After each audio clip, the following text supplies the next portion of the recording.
Very good morning dear students class 11th में last time हम bacteria के बारे में पढ़ रहे थे और बैक्टीरिया में हमने 2 क्लास पहले पढ़ चुके थे और एक क्लास में हमने पढ़ा था बैक्टीरिया में आवास, प्रकृति और उनकी संरचना के बारे में। फिर सेकंड क्लास हमने पढ़ी थी बैक्टीरिया के अंदर न्यूट्रिशंस किस प्रकार से होता है, पोषण किस प्रकार से होता है के बारे में। फिर उसके बाद में ध्यान दें, आज का हमारा टॉपिक रहेगा वह बैक्टीरिया में जनन किस प्रकार से होता है। तो आज हम पढ़ेंगे बैक्टीरिया में जनन किस प्रकार से होता है। देखो, बैक्टीरिया है उसमें जनन होता है वह निम्न 3 विधियों के माध्यम से होता है। जीवाणु के अंदर जनन होता है वह 3 विधियों के द्वारा होता है। वह कौन कौन सी 3 विधियाँ हैं उस बारे हमें ध्यान रखना है। तो सबसे पहले ध्यान दें, बैक्टीरिया के अंदर जनन होता है उसमें आपको ध्यान रखना है कायिक जनन। कौन सा जनन ध्यान रखना है? कायिक जनन या वेजिटेटिव रिप्रोडक्शंस। तो पहला प्रकार आपको ध्यान रखना है कायिक जनन या वेजिटेटिव रिप्रोडक्शंस। सेकंड प्रकार आपको कौन सा ध्यान रखना है? अलैंगिक जनन। कौन सा ध्यान रखना है? अलैंगिक जनन या असेक्सुअल रिप्रोडक्शंस। और थर्ड टाइप हमें ध्यान रखना है वह कौन सा ध्यान रखना है? तो आप ध्यान देंगे आनुवंशिक पुनर्योजन। इसमें लैंगिक जनन नहीं पाया जाता है अपितु लैंगिक जनन के स्थान पर क्या पाया जाता है? आनुवंशिक पुनर्योजन पाया जाता है। तो ये 3 प्रकार का जनन है वो बैक्टीरिया के अंदर होता है। वेजिटेटिव रिप्रोडक्शंस, असेक्सुअल रिप्रोडक्शन और जेनेटिक रिकॉम्बिनेशंस। ये 3 प्रकार का रिप्रोडक्शन होता है वह बैक्टीरिया के अंदर उपस्थित होता है। सबसे पहले हम बात करते हैं कायिक जनन की। कायिक जनन में बहुत सारी विधियां हैं, उसमें एक प्रमुख विधि है जो बैक्टीरिया में जनन की भी प्रमुख विधि है। वह कौन सी है? द्विविखंडन या बाइनरी फिजन्स है। ये हमें ध्यान रखना है। तो इस प्रकार से पहली विधि है वो बाइनरी फिजन्स की है या द्विविखंडन की है। यह सबसे इम्पोर्टेंट विधि है और सर्वाधिक जो जनन की प्रक्रिया होती है वो इसी विधि के माध्यम से होती है। द्विविखंडन आपको ध्यान रखना है, इसमें क्या होता है? तो आपको ध्यान का अनुकूल परिस्थितियों के अंदर, ध्यान दीजिए कौन सी परिस्थितियों में? अनुकूल परिस्थितियों में। अनुकूल परिस्थितियों में एक जीवाणु कोशिका 2 संतति कोशिका में बंट जाती हैं। 2 संतति कोशिकाओं में बंट जाती हैं। 2 संतति कोशिकाओं में बंट जाती हैं तो उसे हम क्या कहते हैं? द्विविखंडन कहते हैं, बाइनरी फिशंस कहते हैं। तो इस प्रक्रिया के अंतर्गत क्या होगा? एक जीवाणु कोशिका है वह 2 पुत्री कोशिकाओं में, डॉटर सेल्स में बंट जाती हैं। जैसे हम एक जीवाणु कोशिका देखते हैं, ये एक जीवाणु कोशिका है। जीवाणु कोशिका, इसके बाहर की ओर कोशिका भित्ति है। अब ध्यान दीजिए, ये तो इसकी क्या है? सेल वॉल है, बाहर की ओर कोशिका भित्ति है और उसके बाद में अंदर की ओर सेल मेम्ब्रेन है। ये हमें ध्यान रखना है। फिर उसके बाद में इसके अंदर की ओर का आनुवांशिक पदार्थ ये डीएनए उपस्थित होता है और सर्कुलर द्विरज्जुकीय डीएनए इसमें उपस्थित होता है। सबसे पहले क्या होगा? तो आपको ध्यान रखना है डीएनए का यहाँ पर रिप्लिकेशन होगा, डीएनए का प्रतिकृतिकरण होगा। डीएनए का यहाँ पर क्या होगा? रिप्लिकेशन होगा, प्रतिकृतिकरण होता है। डीएनए का प्रतिकृतिकरण होने के बाद में इसमें केंद्रक विभाजन होगा, यानी डीएनए विभाज्य होगा, केंद्रक होता नहीं है। तो इस प्रकार से ये हमें ध्यान रखना है। क्या हो जाएगा? डीएनए का प्रतिकृतिकरण हो जाता है। डीएनए का प्रतिकृतिकरण होने के साथ में आपको ध्यान रखना है इसमें अंदर की ओर एक खांच बन जाती है और इसके खांच बनने के कारण से दोनों भाग है वो धीरे धीरे अलग होने प्रारंभ हो जाते हैं। तो इस प्रकार से डीएनए का प्रतिकृतिकरण हुआ जिनसे डीएनए की 2 कॉपी बन गई और दोनों कॉपी क्या हो जाती है? आपस में पृथक हो जाती है। तो ये डीएनए की कॉपी पृथक हो गई और साथ में आपको ध्यान रखना है इसमें क्या बनना प्रारंभ हो गया? अंदर की ओर खांच बनना प्रारंभ हो जाता है। तो इस प्रकार से खांच बन गई इसकी कोशिका झिल्ली और भित्ति में और कोशिका झिल्ली और भित्ति में खांच बनने के फलस्वरूप ये जीवाणु है वो 2 पुत्री जीवाणु कोशिकाओं में बदल जाता है, परिवर्तित हो जाता है, बंट जाता है। तो इस प्रकार से 2 अलग अलग जीवाणु कोशिकाएं विभक्त हो गई दोनों आपस में और 2 नए जीवाणु कोश का निर्माण हो गया। इस प्रकार की विधि को हम क्या कहेंगे? तो आपको ध्यान रखना है बाइनरी फिशंस कहा जाता है। तो ये विधि होगी उसे हम क्या कहेंगे? बाइनरी फिशंस कहते हैं और इससे क्या बन जाती हैं? 2 डॉटर सेल्स का निर्माण हो जाता है। तो इस प्रकार से ये क्या बन गई? पुत्री कोशिका का निर्माण हो गया। इस प्रकार के जनन को हम क्या कहेंगे? द्विविखंडन कहा जाता है। तो आप क्या ध्यान देंगे, द्विविखंडन। अनुकूल परिस्थितियों में एक जीवाणु 2 संतति कोशिकाओं में बढ़ जाती है। इस प्रकार की विधि को हम द्विविखंडन कहते हैं। ये बैक्टीरिया में या जीवाणु में जनन की सबसे सामान्य विधि है। इस विधि में सर्वप्रथम बैक्टीरिया की या जीवाणु की कोशिका होती हैं, उस कोशिका के अंदर डीएनए का प्रतिलिपिकरण होता है और डीएनए का प्रतिलिपिकरण करने से होने के फलस्वरूप डीएनए है वह डबलेट हो जाता है और डीएनए विभाजित होने के पश्चात इनमें कोशिका में खांच बननी प्रारंभ होती है और जिसके फलस्वरूप यह एक जीवाणु कोशिका 2 पुत्री कोशिका में विभक्त हो जाती हैं। इस प्रकार के जनन को हम क्या कहेंगे, तो आपको ध्यान रखना द्विविखंडन कहा जाता है। तो एक विधि आपको ध्यान रखनी है, द्विविखंडन। अब उसके बाद में ध्यान दीजिए द्विविखंडन किन किन जीवाणु में होता है, तो बैसिलस जीवाणु होते हैं उनमें इस प्रकार का द्विविखंडन देखा जाता है। वैसे सबसे सामान्य विधि यही है, ये हमें ध्यान रखना है। दूसरी जो कायिक जनन की विधि है वह कौन सी हमें ध्यान रखनी है, तो सेकंड कायिक जनन की विधि आपको ध्यान रखनी है, जिसके द्वारा जीवाणुओं में जनन होता है। उस विधि को आपको ध्यान रखना है, मुकुलन। कौन सी विधि ध्यान रखनी है आपको, मुकुलन। इस प्रकार की विधि के अंदर आपको ध्यान रखना है, जीवाणु कोशिका होगी, उस जीवाणु कोशिका की सतह पर एक अतिवर्धी बनती है। जीवाणु कोशिका है, उस जीवाणु कोशिका की सतह पर क्या बनती है, ये अतिवर्धी बनती है। जीवाणु कोशिका की सतह पर क्या बनती है, अतिवर्धी बनती है। ये आपको ध्यान रखना है, जीवाणु कोशिका है और उस जीवाणु कोशिका होगी, उसकी सतह पर एक अतिवर्धी का निर्माण होता है और अतिवर्धी होगी उसे हम क्या कहते हैं, तो आपको जानकर उसे हम बर्ड कहेंगे, मुकुल कहेंगे या कलिका कहते हैं। बर्ड कहेंगे, मुकुल कहेंगे या इसे हम क्या कहेंगे, कलिका कहा जाता है। तो बर्ड, मुकुल या कलिका बनेगी और ये बर्ड, मुकुल या कलिका होगी वह जीवाणु कोशिका से पृथक होकर के और क्या कर लेगी, कुछ समय तक ये जुड़ी हुई रहती हैं, उसके बाद ये पृथक होकर के और नए बैक्टीरिया का निर्माण कर लेती हैं। तो इस प्रकार से नए बैक्टीरिया का निर्माण हो जाता है, वह आपको ध्यान रखना है किसके माध्यम से, इस कलिका के माध्यम से हो जाता है। तो इस प्रकार के जनन को हम क्या कहेंगे, मुकुलन कहा जाता है। और मुकुलन द्वारा जो जनन होता है, कायिक जनन, वो किस किस में होता है, तो आपको ध्यान का रोडोमाइक्रोबियम में इस प्रकार का देखा जाता है। रोडोमाइक्रोबियम बैक्टीरिया है उसके अंदर इस प्रकार का देखा जाता है। तो रोडोमाइक्रोबियम के अंदर मुकुलन के माध्यम से जो कायिक जनन है वह देखा जाता है। तो ये 2 विधियाँ हो गई, एक तो द्विखंडन और दूसरी मुकुलन जो कि कायिक जनन की है। फिर उसके बाद में अलैंगिक जनन। अलैंगिक जनन में भी आपको 2 विधि ध्यान रखनी है। एक तो आप ध्यान रख सकते हैं कोनिडिया द्वारा। किसके द्वारा होता है, कोनिडिया द्वारा। फिलामेंटस बैक्टीरिया होते हैं, तंतु में जीवाणु होते हैं, उनके अंदर कोनिडिया का निर्माण होता है और कोनिडिया के द्वारा इसमें आपको ध्यान रखना जनन होगा। इसमें क्या होता है, जीवाणु जो शाखा होगी, जीवाणु कोशिका होगी, उस कोशिका की शाखा से, ये जैसे शाखा है, उस शाखा से आपको ध्यान रखना तलाभिसरी क्रम में क्या बनते हैं, तो आपको ध्यान रखना है तलाभिसरी क्रम में बैक्टीरिया के अंदर क्या बनेंगे, तो आपको ध्यान रखना बीजाणुओं का निर्माण होता है। और इन बीजाणु जो कि तलाभिसरी क्रम में बाहर की ओर बनते हैं, यानी यहाँ पर नया जीवाणु, जो बैक्टीरिया का नया बीजाणु बनेगा वो यहाँ से बनेगा, ये बीजाणु आगे होता जाएगा, इस प्रकार से नए बीजाणु बनेंगे। तो इसे कहते हैं तलाभिसरी क्रम में। कौन से क्रम में बनते हैं, तलाभिसरी क्रम में बीजाणुओं का निर्माण होता है और उन्हें हम कोनिडिया कहते हैं। ये कोनिडिया होंगे, ये कोनिडिया पृथक होकर के नए जीवाणु का निर्माण कर लेते हैं, न्यू बैक्टीरिया का निर्माण कर लेते हैं।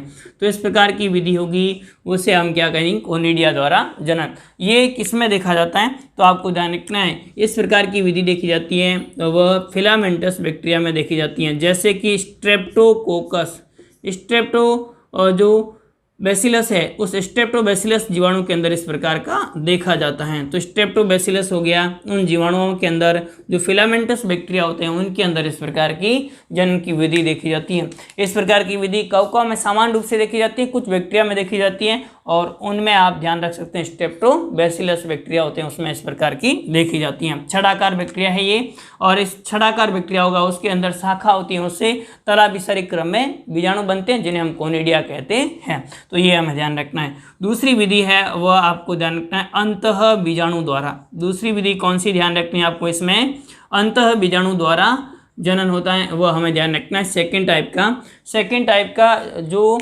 जीवाणु के अंदर जनन होता है उसमें आप कौन सा जनन ध्यान रख सकते हैं, एंडोस्पोर द्वारा, अंतः बीजाणु द्वारा। ये अत्यधिक प्रतिकूल परिस्थितियाँ होगी उसमें बनता है, तो एंडोस्पोर द्वारा या अंतःबीजाणु द्वारा। यानी अत्यंत प्रतिकूल परिस्थितियों में इस प्रकार के बीजाणुओं का निर्माण होता है। अत्यंत प्रतिकूल परिस्थितियों में अंतःबीजाणु का निर्माण होता है। परिस्थितियों में अंतःबीजाणु का निर्माण होता है। तो ये अंतःबीजाणु का निर्माण कब होगा? जब परिस्थितियां बहुत अधिक प्रतिकूल हो। उस परिस्थिति में देखो, ये जीवाणु कोशिका है, उस जीवाणु कोशिका में प्रतिकूल परिस्थितियां हुई। उस प्रतिकूल परिस्थितियों के अंदर जीव द्रव्य के अंदर से जल सिकुड़ जाता है। ये जीव द्रव्य धीरे धीरे सिकुड़ जाता है और ये आपको ध्यान रखना, जीव द्रव्य सिकुड़ने के फलस्वरूप इसका जीव द्रव्य है वो बीच के भाग में एकत्रित हो जाता है और इसमें अतिरिक्त रूप से कोशिका भित्ति का निर्माण हो जाता है।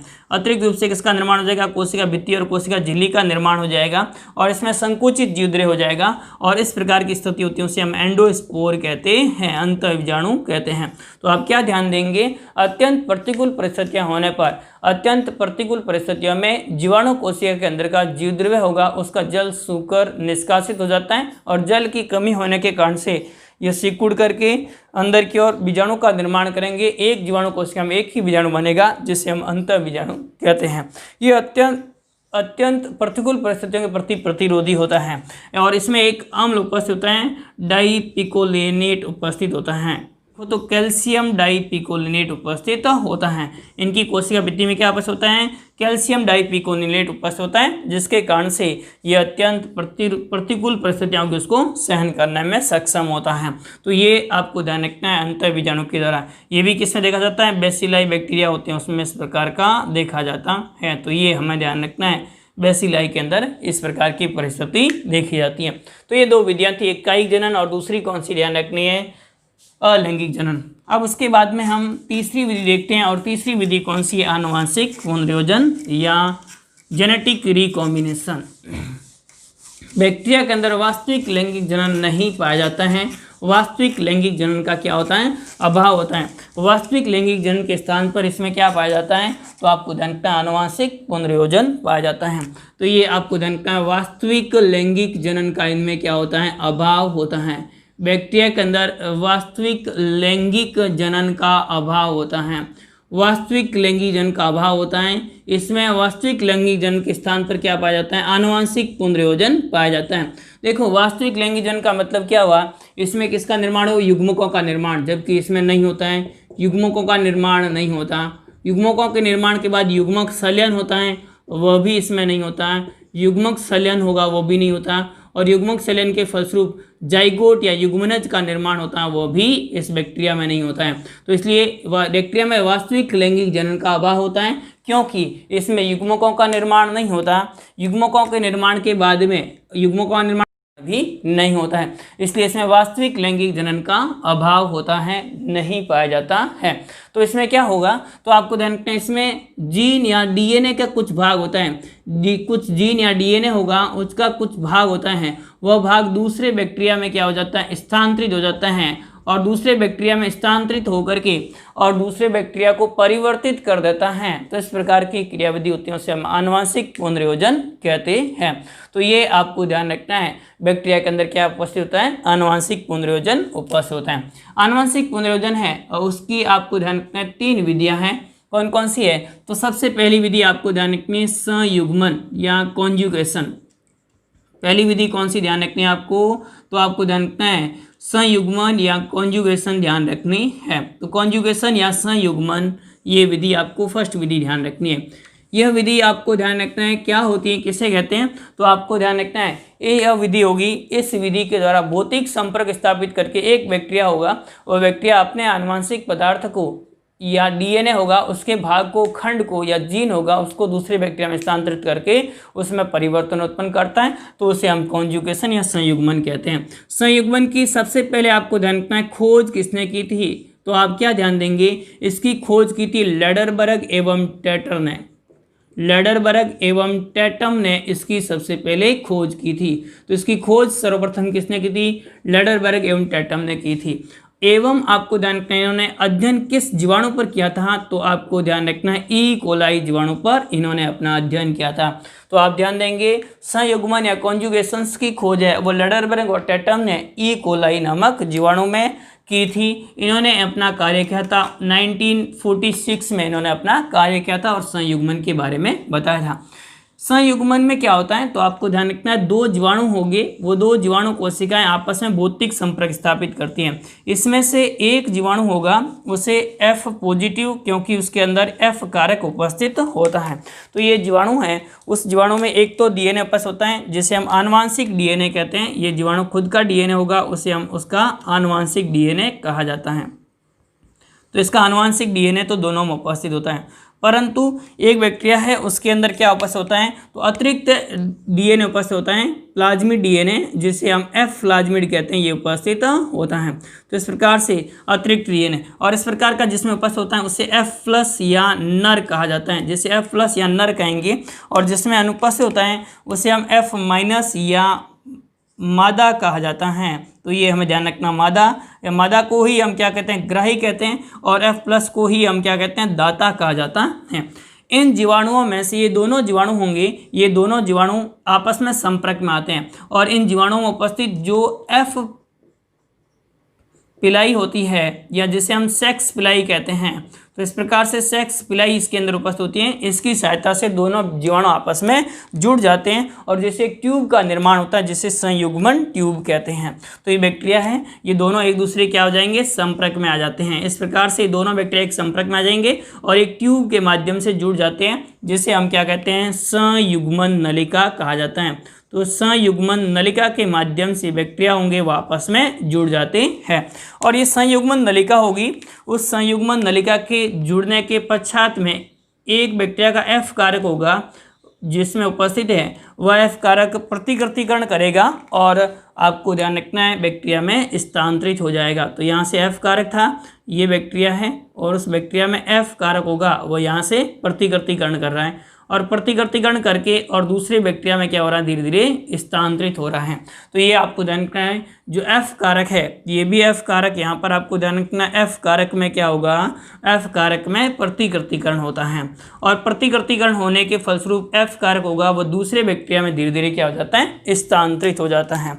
नेक्स्ट स्टेप में ध्यान दीजिए कि इसमें से F कारक था वो बैक्टीरिया, एक बैक्टीरिया से दूसरे बैक्टीरिया में क्या हो गया, स्थानांतरित हो गया है कॉन्जुगेशन ट्यूब के माध्यम से। तो ये हमें ध्यान रखना है, इस प्रकार से कॉन्जुगेशन ट्यूब के माध्यम से दूसरे बैक्टीरिया में यह स्थानांतरित हो गया है। इस कारण से दोनों बैक्टीरिया है वह किस प्रकार के परिवर्तित हो जाएंगे, तो आपको ध्यान रखना है F कारक युक्त हो जाते हैं। यह ध्यान दीजिए, ये बैक्टीरिया इसका आनुवंशिक DNA तो पहले से ही था, इसमें भी आनुवंशिक DNA तो पहले से ही था, ये इसका जेनेटिक DNA है। ये इसका कौन सा DNA है, जेनेटिक DNA है, वो तो पहले से उपस्थित है। ये F कारक DNA है, वह दोनों में अब क्या हो गया, स्थानांतरित हो गया। अब दोनों बैक्टीरिया होंगे वो आपस में क्या हो जाएंगे, पृथक हो जाते हैं। ये दोनों बैक्टीरिया आपस में क्या हो जाएंगे, अलग हो जाएंगे, और दोनों बैक्टीरिया किस प्रकार के होंगे, तो आपको ध्यान रखना F पॉजिटिव होंगे। दोनों बैक्टीरिया किस प्रकार के होंगे, तो आपको क्या ध्यान रखना है, दोनों बैक्टीरिया होंगे वह F पॉजिटिव होते हैं। ये इसका आनुवंशिक DNA है, और इसके साथ में इनके पास में क्या उपस्थित है, तो आपको ध्यान रखना अतिरिक्त DNA उपस्थित है F कारक युक्त, और इस कारण से दोनों बैक्टीरिया किस प्रकार के हो जाएंगे, तो आपको क्या ध्यान रखना है, F+ हो जाते हैं। F पॉजिटिव ये भी बैक्टीरिया, ये भी कैसा है, पॉजिटिव, यानी दोनों बैक्टीरिया है वो F कारक युक्त हो जाते हैं। और ये बैक्टीरिया जिसमें F कारक उपस्थित होता है उसमें उच्च आवृत्ति होती है, HFR बैक्टीरिया भी इसे कहा जाता है। यदि यह जो DNA का भाग है, यह DNA का भाग यदि आनुवंशिक DNA के साथ जुड़ जाता है तो उसे हम क्या कहते हैं, एपिसोम कहा जाता है। तो इस प्रकार से एपिसोम का भी निर्माण हो सकता है, और जिसमें एपिसोम का निर्माण होता है उसमें अत्यधिक उच्च आवृत्ति क्षमता होती है यानी पुनर्योजन की। तो ये हमें ध्यान रखना है, बैक्टीरिया में जनन की एक विधि जिसे हम क्या कहते हैं, संयुग्मन कहा जाता है। एक बार वापस से सुन लीजिए संयुग्मन के बारे में। तो आप क्या ध्यान देंगे कि इसकी खोज लेडरबर्ग एवं टेटम ने ई कोलाई नामक जीवाणु में की थी। इन्होंने दो बैक्टीरिया के प्रभेदों को चुना, एक F कारक उपस्थित होता है उसे हम नर या दाता कहा जाता है, जिसमें F कारक अनुपस्थित होता है उसे मादा या ग्राही कहा जाता है। ये दोनों बैक्टीरिया होंगे वह सेक्स पिलाई के माध्यम से आपस में संपर्क में आते हैं और संपर्क में आने के फलस्वरूप सेक्स विलय युगी वह एक ट्यूब का निर्माण करता है, जिसे हम संयुग्मन नलिका या कॉन्जुगेशन ट्यूब कहा जाता है। इस संयुग्मन नलिका के माध्यम से एफ कारक प्रतिकृतिकरण करके दूसरे जो ग्राही जीवाणु होता है उसमें स्थानांतरित हो जाता है। इस कारण से जो ग्राही और दाता दोनों जीवाणु हैं उसमें एफ कारक उपस्थित होता है और इस प्रकार से इनमें आनुवंशिक पुनर्योजन की प्रक्रिया संपन्न होती है। इस प्रक्रिया को हम क्या कहते हैं, संयुग्मन या कॉन्जुगेशन कहा जाता है। तो ये संयुग्मन या कॉन्जुगेशन की प्रक्रिया होती है वह संपन्न हो जाती है। अगला हम सेकंड इसकी विधि देखते हैं और वह विधि कौन सी है, तो आप ध्यान देंगे सेकंड विधि है वह आपको ध्यान रखनी है कॉन्जुगेशन के बाद में रूपांतरण या ट्रांसफॉर्मेशन। रूपांतरण या कौन सी ध्यान रखनी विधि, ट्रांसफॉर्मेशन। तो सेकंड विधि आपको ध्यान रखनी है रूपांतरण, या जिसे हम किस नाम से जानते हैं, ट्रांसफॉर्मेशन के नाम से जानते हैं। तो ये हमें ध्यान रखना है, ट्रांसफॉर्मेशन या रूपांतरण। रूपांतरण या ट्रांसफॉर्मेशन है, इसकी खोज किसने की थी, तो आपको ध्यान रखना है इसकी खोज की थी फ्रेडरिक ग्रिफिथ ने की थी। किसने की थी, फ्रेडरिक ग्रिफिथ ने इसकी खोज की थी 1928 में की थी। इन्होंने अपना कार्य किया था वो एक जीवाणु पर किया था जिसे डिप्लोकोकस न्यूमोनी कहते हैं। कौन से जीवाणु पर कार्य किया, डिप्लोकोकस न्यूमोनी जीवाणु पर इन्होंने अपना कार्य किया। तो इन्होंने अपना कार्य है वो किस जीवाणु पर किया, डिप्लोकोकस न्यूमोनी जीवाणु पर किया और उस पर कार्य करते हुए इन्होंने इसकी खोज की। इन्होंने डिप्लोकोकस न्यूमोनी नामक जीवाणु हैं उसके 2 प्रभेद लिए थे। डिप्लोकोकस न्यूमोनी नामक जीवाणु उसके कितने प्रभेद लिए, 2 प्रभेद लिए। एक आपको ध्यान रखना है आर सेकेंड प्रभेद और दूसरा इन्होंने लिया था वह आपको ध्यान रखना है एस थर्ड प्रभेद। तो इन्होंने इस बैक्टीरिया के 2 प्रभेद लिए, आर सेकेंड प्रभेद और एस थर्ड प्रभेद। इसमें से आर सेकेंड प्रभेद है यह नॉन वायरुलेंट होता है, अनुग्रह होता है। कैसा होता है, अनुग्रह होता है, यानी अरोगकारी होता है। किस प्रकार का होता है, अरोगकारी होता है। तथा ये आपको ध्यान रखना बैक्टीरिया होगा ये कैप्सूल रहित होता है, कैप्सूल रहित होता है, खुरदरा होता है। कैप्सूल रहित और कैसा होगा, रफ होता है, खुरदरा होता है। तो खुरदरा होगा, कैप्सूल रहित होता है और अरोगकारी बैक्टीरिया का प्रभेद था वह आर सेकेंड प्रभेद था। दूसरा इन्होंने प्रभेद लिया वो उग्र था, वायरुलेंट था और रोगकारी था। इसके द्वारा न्यूमोनिया रोग उत्पन्न हो सकता है। तो ये न्यूमोनिया रोगकारी था और ये इसमें कैप्सूल उपस्थित था, कैप्सूल उपस्थित एवं आपको ध्यान रखना है कैप्सूल उपस्थित होने से बैक्टीरिया किस प्रकार का, चिकना है, स्मूथ प्रकार का है। तो ये 2 बैक्टीरिया के प्रभेद लिए, आर सेकेंड प्रभेद और एस थर्ड प्रभेद। अब इन दोनों प्रभेदों को लेने के बाद में इन प्रभेदों को इन्होंने चूहे में प्रवेश करवाकर अध्ययन किया। सबसे पहले सर्वप्रथम इन्होंने क्या किया, तो आपको ध्यान रखना है इन्होंने सर्वप्रथम आर सेकेंड प्रभेद को लिया। किसको लिया, आर सेकेंड प्रभेद को। आर सेकेंड प्रभेद को लेकर के और चूहे में प्रवेश करवाया। चूहे में इसका क्या करवाया, प्रवेश करवाया। और चूहे में प्रवेश कराने पर ध्यान दीजिए इन्होंने कौन सा प्रभेद लिया, आर सेकेंड प्रभेद, और इंजेक्शन के माध्यम से इन्होंने इसको क्या कर दिया, चूहे में प्रवेश करवा दिया। और चूहे में प्रवेश करवाने से चूहे में न्यूमोनिया के लक्षण उत्पन्न नहीं हुए, न्यूमोनिया के लक्षण उत्पन्न नहीं हुए, न्यूमोनिया के लक्षण उत्पन्न नहीं हुए, न्यूमोनिया के लक्षण नहीं प्रकट हुए, नहीं प्रकट हुए, न्यूमोनिया के लक्षण प्रकट नहीं हुए। नहीं प्रकट होने से चूहा कैसा रहा, जीवित रहा। चूहा कैसा रहा, जीवित रहा, ये हमें ध्यान रखना है। तो चूहा इस परिस्थिति में क्या रहा, जीवित रहा। ये नॉन वायरुलेंट था, उग्र नहीं था, रोगकारी नहीं था। अब सेकंड स्टेप में इन्होंने क्या किया, तो आपको ध्यान रखना एस थर्ड प्रभेद को लिया। सेकंड स्टेप के अंदर इन्होंने क्या लिया, एस थर्ड प्रभेद को लिया और क्या किया, चूहे में प्रवेश करवाया। और चूहे में प्रवेश करवाने से न्यूमोनिया के लक्षण प्रकट हुए। चूहे में न्यूमोनिया के लक्षण प्रकट होंगे, न्यूमोनिया के लक्षण प्रकट हुए, न्यूमोनिया के लक्षण प्रकट हुए। और न्यूमोनिया के लक्षण प्रकट होने से फलस्वरूप चूहा क्या हो गया, मृत हो गया, चूहा मर गया। तो चूहा क्या हो गया, इसमें मृत हो गया, क्योंकि न्यूमोनिया रोग होने के कारण से चूहे की क्या हो गई, यहाँ पर डेथ हो गई, ये हमें ध्यान रखना है। तो चूहा यहाँ पर क्या हो गया, लटक गया, ये हमें ध्यान रखना है। चूहे की क्या हो गई, डेथ हो गई। अब उसके बाद में अगले थर्ड स्टेप में ध्यान दीजिए, थर्ड स्टेप में इन्होंने क्या किया, एस थर्ड प्रभेद को लिया और ताप से मृत कर दिया। एस थर्ड प्रभेद को लिया और ताप से गर्म करके क्या कर दिया, ताप से मृत कर दिया। ताप से गर्म करके इस एस थर्ड जीवाणु को क्या कर दिया, मृत कर दिया। फिर चूहे में प्रवेश करवाया गया, निमोनिया के लक्षण प्रकट नहीं हुए, क्योंकि मृत होने के कारण से रोग उत्पन्न नहीं किया, तो निमोनिया के लक्षण नहीं प्रकट हुए, निमोनिया के लक्षण नहीं प्रकट हुए। और निमोनिया के लक्षण प्रकट नहीं हुए और जिसके कारण से चूहा कैसा रहा, जीवित रहा। तो इस परिस्थिति में चूहा कैसा रहा, जीवित रहा, ये हमें ध्यान रखना है। ये थर्ड स्टेप इनका था। अब फोर्थ स्टेप में या फोर्थ प्रयोग में इन्होंने क्या किया कि एस थर्ड प्रभेद को लिया और ताप से मृत कर दिया। एस थर्ड प्रभेद लेकर के और उसको क्या कर दिया, ताप से मृत कर दिया, ताप से मृत कर दिया। और मृत करने के बाद में इन्होंने आर सेकेंड प्रभेद को इसके साथ में डाल दिया। किसको डाल दिया, जीवित आर सेकेंड प्रभेद को। अब उसके बाद में इन्होंने क्या किया, चूहे में प्रवेश कराया। आपके हिसाब से क्या होना चाहिए, लक्षण प्रकट होंगे या नहीं होंगे। एस थर्ड प्रभेद जो कि रोगकारी है वो तो मृत है, ताप से गर्म करके मृत कर दिया है। अब हमने क्या कर दिया, इसके अंदर आर सेकेंड प्रभेद को प्रवेश कराया। आर सेकेंड प्रभेद कैसा है, जीवित है। आर सेकेंड प्रभेद जीवित है। ऐसा इस प्रयोग के अनुसार तो ऐसा होना चाहिए कि निमोनिया के लक्षण प्रकट नहीं होने चाहिए, क्योंकि आर सेकेंड प्रभेद जीवित है जो कि रोगकारी है नहीं, परंतु इसमें निमोनिया के लक्षण प्रकट हुए। इसमें निमोनिया के लक्षण क्या हुए, निमोनिया के लक्षण प्रकट हुए, निमोनिया के लक्षण इसमें दिखाई दिए। और निमोनिया के लक्षण प्रकट होने के फलस्वरूप चूहा क्या हो गया, मृत हो गया। चूहा क्या हो गया, मृत हो गया। ध्यान दीजिए, इसमें चूहा क्या हो गया, मृत हो गया।